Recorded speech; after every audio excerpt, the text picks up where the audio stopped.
Hello，大家好，欢迎来到我的频道。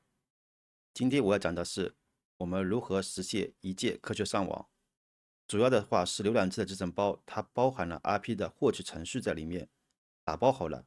也就是说，我们解压之后的话，只要一键点击就能够获取多种的折叠方式，比如说秋菌、Relax、Emacs、杰斯里迪、杰斯里迪二等等类型的折叠都可以获取。如果说你不想麻烦的话，直接可以一键上网。如果说你觉得这个节点比较好，速度比较快的话，你想把它提取出来也是可以的。好，我们一起来看一下。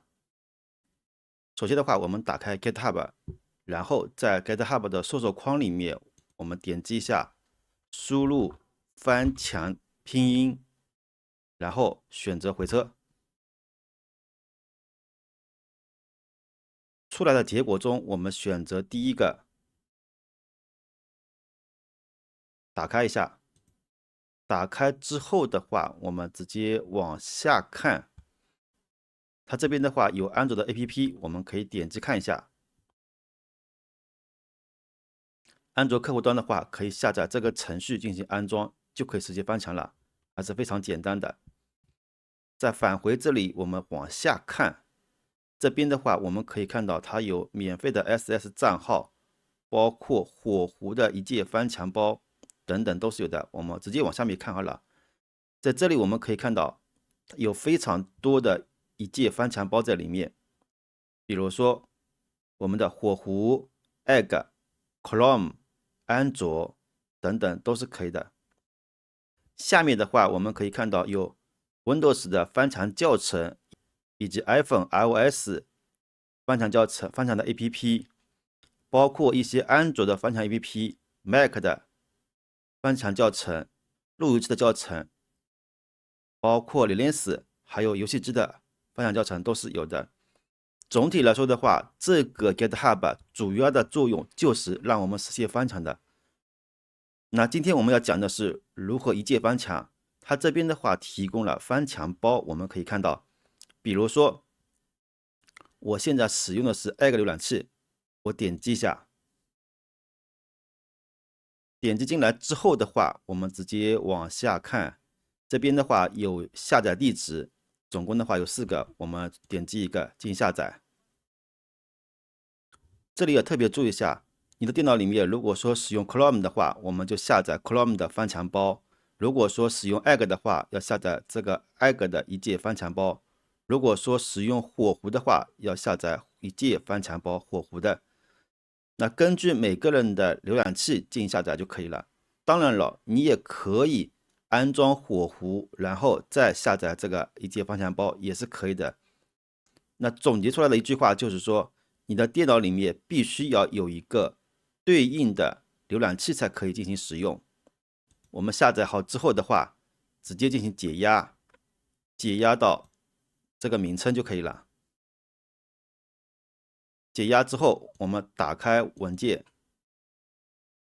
再双击打开文件，这边我们可以看到下面的话有非常多的翻墙的方式，我们可以看到有 Clutch、插瑞、杰斯里底、Symbox、杰斯里底二等等的翻墙方式是非常多的。基本上来说的话，集合了市面上常见的翻墙方式都是有的。那这边的话，我就选择第6个杰斯里底二进行翻墙。使用方法的话非常的简单，我们直接右击以管理员身份运行。好，我们可以看到这边的话有1到5个选项，1到4的话是更新 IP，5的话是跳过。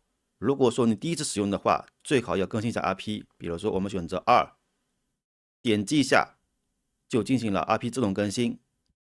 更新好了之后的话，我们可以看到，请按回车或空格启动程序。我们选择回车。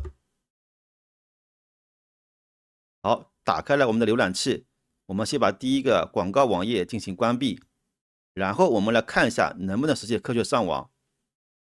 好，这里要注意一下，我们要把我们的科学上网软件先进行关闭。关闭之后，我们再打开 Google 看一下。好，我们可以看到是可以打开的，没问题，说明这个上网方式的话是成功的。那回头我们看一下，它这边的话上网的方式是非常多的，相对来说的话，近阶段像歇斯底里2的话，它的翻墙方式还是比较好的。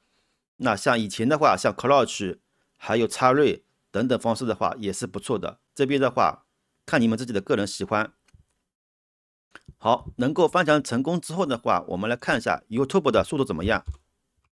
好，我们可以看到现在把画质的话调整到 4K 了，然后这边显示的速度是26000左右。我们开始播放，我们往后面拉35000左右，再往后面拉48000左右，48500。我们再来看一下它测速度怎么样。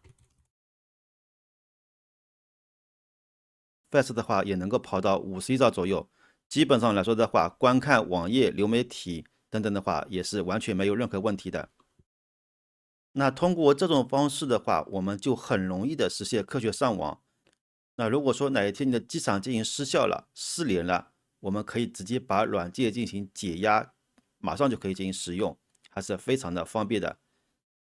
但是很多朋友就会有一个疑问，既然说浏览器里面包含了 IP 更新的程序，那能不能把这个节点进行提取呢？提取出来放到 Clutch Feature 里面进行使用呢？答案是可以的。接下来我们一起来操作一下。在压缩包里面，我们可以看到它这边的话有非常多的翻墙方式，那同时肯定也提供了非常多的节点的。而且每一个翻墙方式的话都会更新 RP， 比如说我们选择第5个，打开看一下，也是可以更新的。随便选择第7个，我们也可以看到都是有更新 RP 的。那更新出来的 RP 之后的话，是否可以提取出来进行使用呢？比如说在文档这里，我们可以看到有一个 Synbox 的文件夹，我们点开它，在这里我们可以看到有个 RP 更新的文件夹，我们点开。在上方的话有一个 RP1 和 RP2， 这2个的话其实就是一个 RP 的更新程序，我们可以以管理员身份运行，这样子的话就更新了 RP。那更新出来的 RP 之后的话，我们直接返回上一层，这边有一个文件的名称是 config 的，我们把它点开。如果说你点不开的话，我们可以右击打开方式，用记事本打开，点击确定。那打开之后的话，我们可以看到每一次更新 IP 之后，所有的信息全部在这里面。那这个代码的话，就是我们的节点信息。好，我们先把这个节点进行截个图，然后打开我们的 AI。打开之后，我们把刚才的截图进行 Ctrl+V 捏贴一下。我们在 AR 下面输入一段文字，回车之后，我们可以看到 AR 告诉我们，它是一份基于 Synbox 内核的文件，使用的是秋俊的协议。然后是导入的方式，第一种导入方式，这种方式的话，我之前研究过，它其实导入的方式的话，并不是完全的正确的。我们直接选择第2种方式，我们可以看到手动填入参数。好，我们打开我们的 Vitoray， 这边要特别注意一下，我们的 Vitoray 的话要求版本是 6.0 以上，它这里边有提示的。如果说你新下载的话，都是新版本的。如果说你是老版的话，我们可以点击这个帮助，点击检查更新，把我们的 Vitoray 的话进行勾选上，然后检查更新，这样子的话就是我们的新版本了。